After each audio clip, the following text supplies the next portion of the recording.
Directly occupying the center with d4 or e4 are white's most popular ways to open the game, but another important resource is to play the flexible knight f3, supporting the center and remaining flexible with the pawn structure. We're going to examine two interesting ways for white to continue after the classical response d5, claiming central space while inviting white to return to the classical queen-pawn openings by playing d4. If white would prefer to avoid mainline territory, the ready and King's Indian attack are two openings that generally emphasize positional understanding when concrete memorization is typically less important. Both of these openings share a kingside fianchetto. The ready typically involves striking against black's center with c4, and the King's Indian attack, after first playing d3, prepares to challenge black's center with e4. Instead of committing the central pawn structure, the King's Indian attack focuses on completing kingside development by fianchettoing the light-squared bishop, followed by castling kingside. We see this approach in action after the typical moves g3, knight f6, and bishop g2.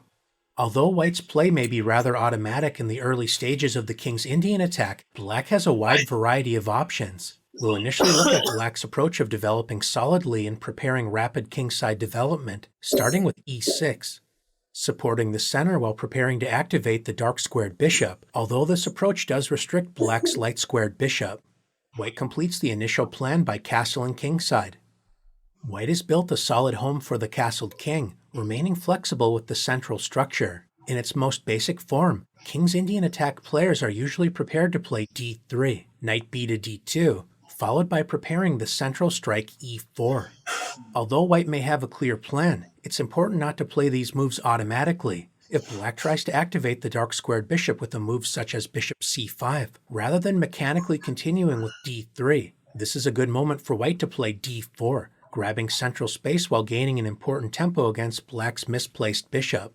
A more cautious, as well as solid approach is to develop the bishop to the modest e7 square, preparing kingside castling. Since white hasn't committed the central structure, there are still options to transpose into other openings. c4 is in the style of the ready, the other related opening we'll introduce later in the video. White may also decide to play d4, and if black decides to castle, this can transpose into the popular Catalan opening after c4. If white wants to play the King's Indian attack, then the battle lines will be drawn after d3. You may wonder why this is called the King's Indian attack. White hasn't developed a single piece or pawn beyond the third rank. Although the opening starts out in a slow-paced manner, its dynamic potential should not be underestimated. After black castles, white wants to strike in the center with e4, so this important pawn break is prepared with knight b to d2. Unlike moving the knight to c3, when it may be harassed by the d-pawn, the knight on d2 safely prepares e4. Although the dark-squared bishop is currently restricted, we'll see white has a specific plan to later activate this important piece. Since white is prepared to strike in the center and build an attack on the king side, black seeks play on the queen side starting with c5, claiming more central and queenside space before activating the other knight to c6, when white strikes in the center with e4. We can see black's dark-squared bishop appreciating the e7 square. If black decided to activate this bishop on d6 instead, then e5 would be a threat, forking the bishop and knight. Even though e5 is not currently threatening a fork, it is a desirable idea for white, trying to split the board in half. White gains a space advantage on the king side and will focus on attacking the enemy king. A typical King's Indian attack middle game struggle develops after knight c6 and rook e1. White's rook supports advancing the e4 pawn to e5. With this in mind, black sometimes plays queen c7, preparing to add pressure against white's pawn once it advances to e5. Moving the queen also allows black's kingside rook to join the queenside if necessary, for example moving it to c8 once the light-squared bishop enters the game. This maneuver clears the f8 square to help defend black's kingside with a future bishop f8, an interesting strategy worth investigating. Instead of focusing on development, black may continue to seize queenside space with b5, when white grabs space on the king side with e5, gaining a tempo against the knight, evicting an important defender of black's kingside. The knight can retreat to d7, adding a second attacker against the e5 pawn. The e5 pawn is an annoying element to deal with as it prevents black's pieces from using the d6 and f6 squares. Trying to challenge this pawn with f6 is a risky decision, as this allows e takes f6, suddenly creating a backward pawn on e6 as a target for white's pieces. After playing e5, gaining a space advantage on the king side, white begins the second phase of preparing to maneuver pieces toward that side of the board, starting with knight f1. This clears the path for the dark-squared bishop, but it isn't immediately obvious how white intends on activating the knight on f1. e3 is the obvious choice, adding pressure against black's center, and it sometimes is used with good effect, but it may surprise you that white could have another idea in mind. As both sides prepare their play on opposite sides of the board, we don't see a direct confrontation just yet. Black continues to grab space on the queen side with a5, and white claims space on the king side with h4. The h-pawn may continue to advance up the board, possibly softening black's dark squares if allowed with h5 and h6, confronting the g7 pawn. The h-pawn is also useful on the h4 square, as it supports a possible bishop g5, trying to exchange the dark-squared bishop, a key defender of black's king side. The h4 pawn also supports a possible knight g5, adding serious pressure against black's king side while opening up a path for queen h5, when black's king is certainly feeling the heat on the king side. A less obvious point behind h4 is opening up the h2 square for white's knight on the first rank, preparing to enter the kingside action with knight g4, eyeing the important f6 and h6 dark squares surrounding black's king. This strategy can prove quite dangerous for black's king, although with proper play, as well as calm nerves, black should have adequate resources to hold the balance. It feels like both sides are ignoring one another after the space-gaining b4.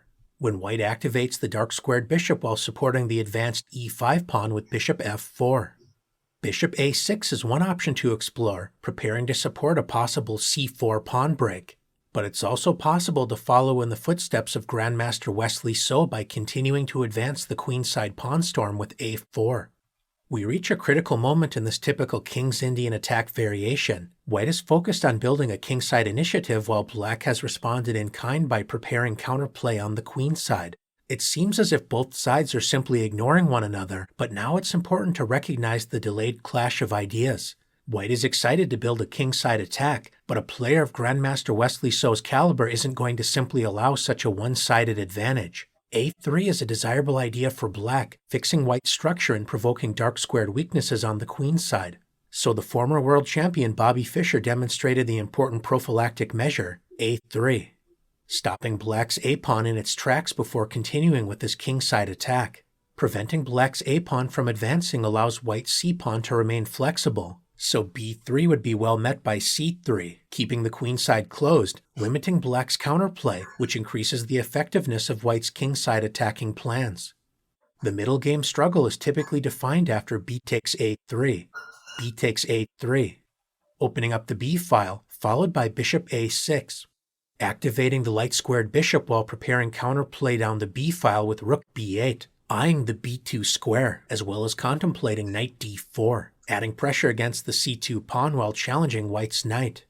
As black prepares to generate counterplay on the queen side, white will likely advance the h-pawn up the board, trying to provoke weaknesses after h6, turning the h6 pawn into a hook that white will try to use to tear open black's kingside.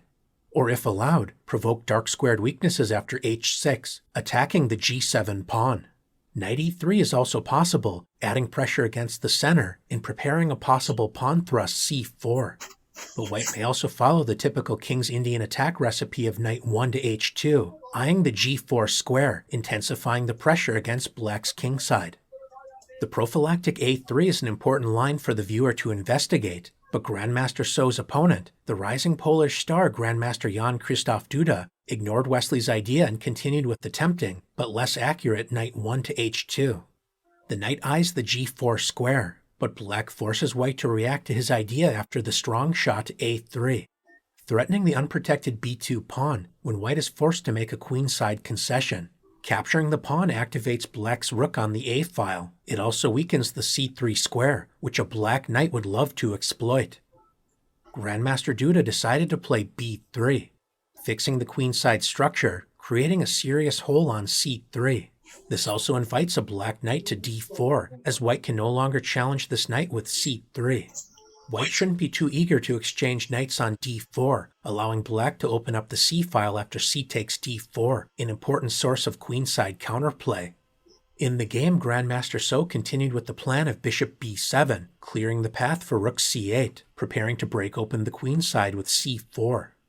Wesley later played rook e8, and in this case allowing the knight on d7 to help support the kingside if needed with knight f8.